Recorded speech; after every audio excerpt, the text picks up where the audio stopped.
Հարգելի դատարան ըստ էության միջնորդությունը բաղկացած էր երկու մասից կամ երկու միջնորդություններ, առաջինը լուծեցինք, որը վերաբերում է կրկին դատվելու արգելքների կապված խնդրին, երկրորդը վերաբերում է պատվազանից լուծեցինք, երկրորդը վերաբերում է նախագահի ընձեռնության գործի շրջանակներ։ Ուրեմն 2005 թվականի խմբագրության սահմանադրության 49-56 մեկոդվածները քննարկում են անձնանոթելությունը նախագահի, որը ըստ էության 140-րդ հոդվածում գործող սահմանադրական տեքստի նույնպես արձանագրված է, իջեցման կարգով ուղղակի ֆիքսում է հետևյալը. Հանրապետության նախագահն անձեռնանոթելի է եւ ինչնակարևոր հանրապետության նախագահ իր լիազորությունների ժամկետում եւ դրանից հետո չի կարող հետապնդվել եւ պատասխանատվության ենթարկվել այս կարևոր հատվածն իր կարգավիճակից փոխող գործողությունների համար։ Հարգելի դատարան ըստ էության սահմանադիրը արձանագրել է հետևյալը, ընդ որում նույնը վերարտադրված է գործող սահմանադրական տեքստի 140-րդ հոդվածում հանրապետության նախագահն իր լիազորությունների ժամկետում եւ դրանից հետո չի կարող հետապնդվել եւ պատասխանատվության ենթարկել իր կարգավիճակից փոխող գործողությունների համար։ Ինչն է այստեղ կարևոր, որ նախագահի սահմանադրական անձեռնամխելիությունը ոչ թե պայմանավորված է պաշտոնավարելով, դա առանձին է, որ ասենք պաշտոնավարման ժամանակ չի կարող, այլ պայմանավորված է կոնկրետ մի հանգամանքով, այդ գործողությունները ինչի համար մեղադրանք է առաջադրված, այսինքն մեղադրանքի օբյեկտիվ կողմը, արդյունաբերել է նախագահի կարգավիճակից թե ոչ։ Հիմա անդրադառնալ սահմանադրական դատարանի եւ էկոնոմիկ դատարանի որոշումներին այդ հարցի հետ կապված, որպեսզի ակնհայտորեն բան լինի, որ առաջադրված մեղադրանքը, կրկին առաջադրված մեղադրանքը, փոխված մեղադրանքը ակնհայտորեն Ռոբերտ Քոչարյանին առաջադրվում է մեղադրանք, հենց կարգավիճակից փոխող գործողությունների համար։ Հիմա 14 շրջանասկուլից որոշմամբ սահմանադրական դատարանը անդրադարձել է դաշնակայի անձնանոթելիության ինստիտուտի, դա վերաբերում է նրան, որ նախկին քրեական դատավարության վերաբերյալ ի տարբերություն գործողի 12-ում այդ անձնանոթելիության հարցով պայմանավորված քրեական հետապնդումը դատարանով ինչ կա 35 հոդվածի սահմանադրականություններն քննարկում եւ արձանագրել է հետեւյալը. Անդրադառնալով հանրապետության նախագահի անձնանոթելիության սահմանադրական երաշխիքին, սահմանադրական դատարանը արձանագրում է, որ նախագահի անձնանոթելիությունն անհրաժեշտ է։ Ինչ վերաբերում է հանրապետության նախագահին անձնական անձնանոթելիությանը, ապա այն գործում է միայն նրա լիազորությունների ժամկետում, սա բացարձակն է։ Հանրապետության նախագահի անձնանոթելիությունը երաշխավորող սահմանադրական նորմերի համալիր վերլուծությունից հետևում է, որ սահմանադրությամբ նախատեսված չէ նախագահի լիազորությունների ժամկետում նրա անձնական անձնանոթելիությանը հաղթահարելու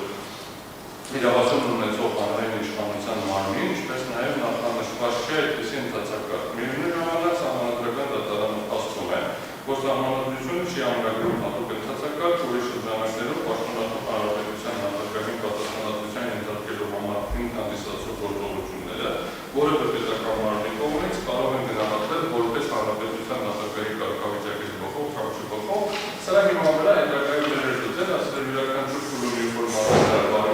իրականացման հնարավոր հատուկ մարմիններ չկան, այդ մարմինը որոշում։ Դրա տեսքում դուք որպես դատարան գնահատել եք արդյոք առաջադրված մեղադրանքը փոխում է, թե չի փոխում նախագահի լիազորություններից։ Էկոնոմիկ դատարանը 18 թվականի նոյեմբերի 25-ի թիվ 343 որոշմամբ անդրադարձ է կատարել նախագահի կարգավիճակին եւ թեև ընդհանուր առմամբ դրա որոշումը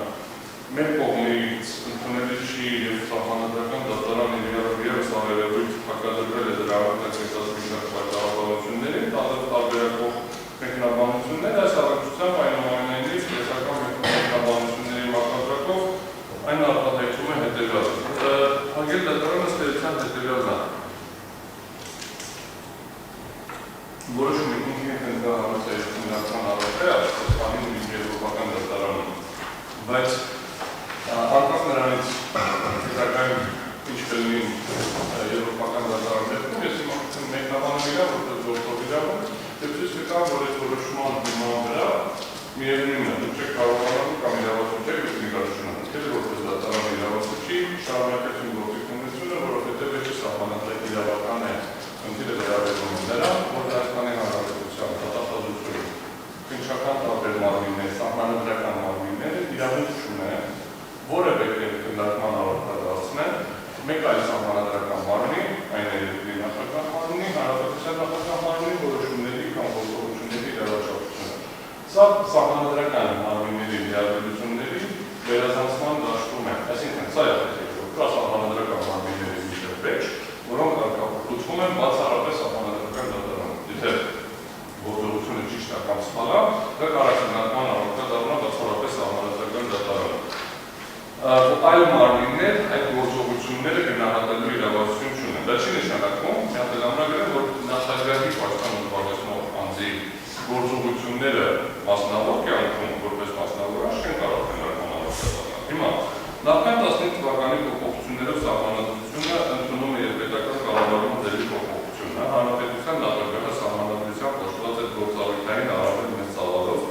եւ դրանից բխող լիազորություններով։ Մասնավորապես, վերջինիս վերապահված էին ինքնիվս այլնի այնպիսի առանցքային գործառույթներ, ինչպիսիք են օրենսդիր գործադիր եւ դատական իշխանության մարմինների բնականon գործունեությունն ապահովելը,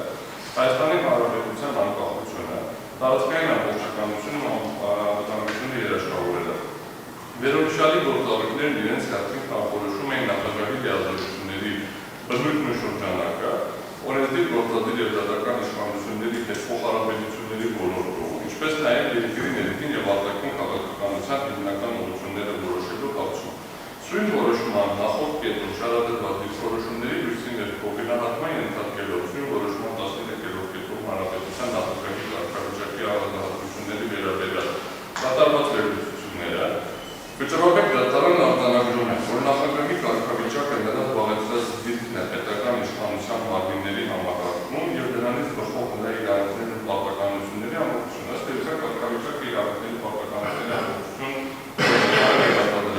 Մասնավորապես նախագահը թեև անմիջականորեն ընդգրկված չէ պետական իշխանության 3 ճյուղերից որևէ մեկում, այնուամենայնիվ պետական մարմինների համակարգում առանցքային տեղ է զբաղեցնում,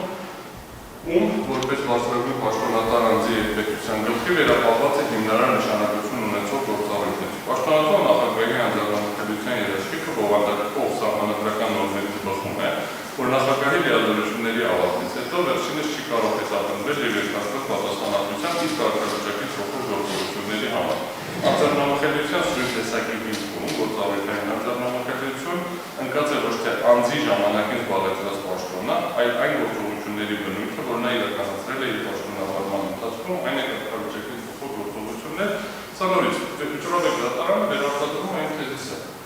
Որևէ այլ պետական մարմին, քան սահմանադրական դատարանը իրավասու չի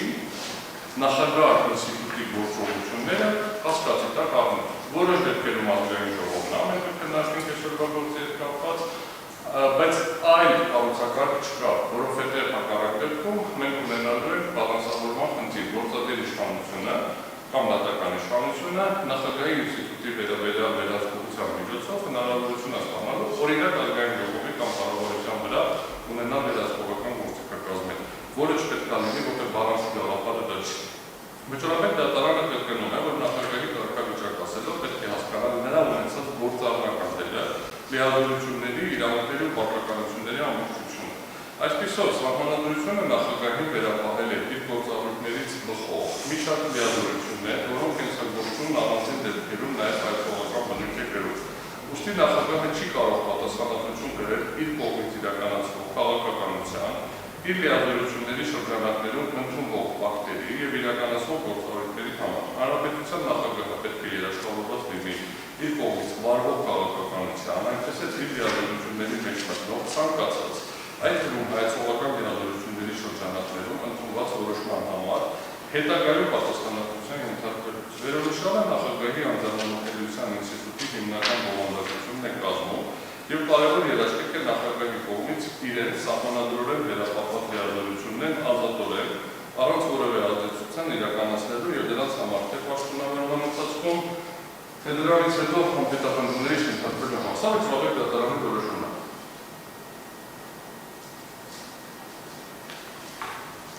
Վերօրինակ իրավական դիրքորոշումների համատեքստում պարզելու համար պարոն Քոչարյանի 2003 թվականի ապրիլի 18-ի Քրեական օրենսգրքի 309-րդ հոդվածի 3-րդ մասով նախատեսված արարքի առողջության անձնամխելիության հարցը Իսման կարգով անձնամխելիության խնդիրը բարձրացվել էր Ռոբերտ Քոչարյանի կառավարքի նիստի շրջանակներում վերաքննիչ դատարանը երբ որ կառավարքի որոշումը բեկանել է դրել էր անձնամխելիության յուրահատկությունները խոսքը գնում է 302 հոդվածով սահմանադրական կարգի տապալում ըստ էության հոդվածի շրջանակներով։ Թեզիսներից մեկը հենց այն է, որ սահմանադրական կարգի տապալումը ինքնին արտասահմանադրական պրոցես է, ոչ թե դատավարական արտասահմանադրական արտադրության պրոցես է, որի շրջանակներում նախագահի արձանագրությունը որևէ մարմինների հարաբերակցությունը չի գործում, հետևաբար մենք ոնց որ վերականգնում ենք դրա համար քրեական պատասխանատվությունը պետք է հասկանանք այդտեղ անձնական շահեր կային, չկային, ինչու է։ Հիմա մենք խոսում ենք ընդհանրապես պաշտոնական լիազորությունները վերազանցելու ենթադրյալ մետադրանքի մասին կամ լիազորությունների մետադրանքի։ Հիմա 303 հոդվածի նախատեսված արարքի առնչությամբ նախարկ է պարզաբանել նախագահի կարգավիճակի փոխող գործողություն եւ նախագահի լիազորություն եւ համապատասխանաբար նրանց հարաբերակցությունը 2010 թվականի խմբավորության սահմանադրության 13-րդ գլխի համատեքստում եթե հոդվածը փոխված չլներ, ես հարցի հիմա չէի բարձրացնելու, հետո էի բարձրացնելու, բայց քանի որ հոդվածը 309-ն ասում լիազորությունների չարաշահում, ինչը ենթադրում է, որ իրականացրել են լիազորություններ, ուղղակի դատախազ է ենթադրում է, որ լիազորությունները չարաշահվել են, այլ ոչ թե չեն իրացրել կամ դրանից դուրս ինչ-որ բան է իրականացվել, այլ դրա համար հիմա փորձում ենք հասկանալ, սա արա համարվի են գործողություններն ակնարկվում, որը հենց լիազորություններից է փոխվում։ Նկատի ունենալով նորմատիվ իրավական ակտերի օրենքի 15-րդ հոդվածում տեղեկացան ձևակերպված, որի նորմատիվ իրավական ակտում միևնույն միտքն արտահայտելիս կիրառվում է միևնույն բառերը, տերմինները կամ բառակապակցությունները որոշակի հատկանությամբ, կարելի է ընդ որում սա կանոնը ոչ թե նորմատիվ իրավական ակտերին է ուզում կիրառել, սա սահմանադրական կանոն է, ըստ էության իրավական տեխնիկայի կանոն է, որ եթե նույն երևույթն է, նույն տերմիններով պետք է սահմանվի, կարելի է արձանագրել, որ սահմանադրության 13-րդ գլխում օգտագործվող նախագահի կարգավիճակից փոխող գործողություններ եւ նախագահի լիազորություն հասկացությունները չեն կարող միևնույն նշանակությամբ օգտագործվել, հակառակ պարագայում դրանք միասնական ձևակերպում տրված կլիներ։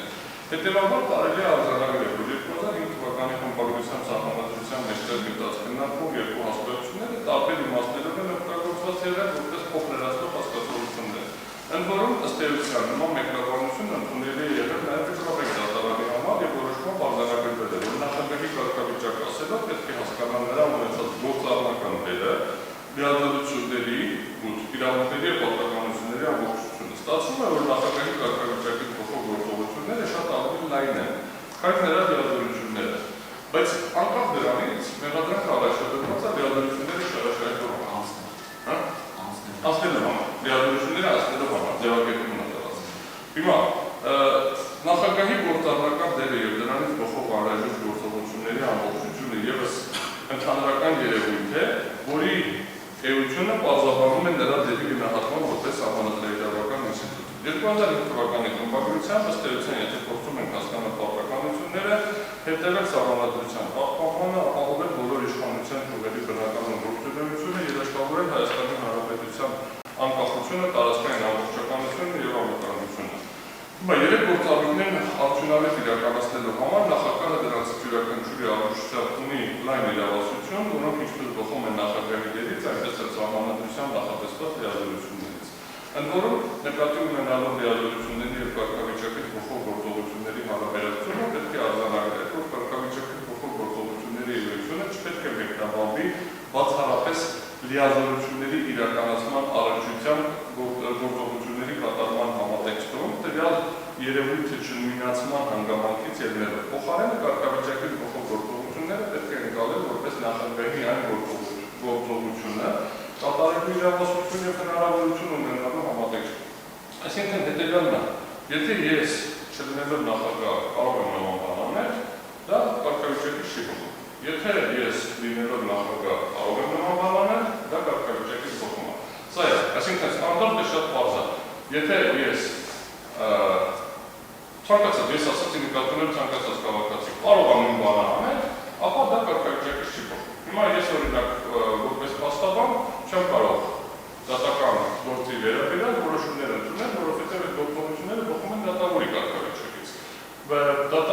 Ուրիշ մասնակից պաշտպանի կարգավիճակից բխող պաշտպանական կարող հանդես գալու ապացույցների հետազոտման ժամանակ իրավական օգնություն տալու լիազորություններ չունի, դա որովհետև բխում է պաշտպանի կարգավիճակից։ Այսինքն հետևյալն է խնդիրը, եթե ինչ-որ մեղադրում են, դա կարող է անել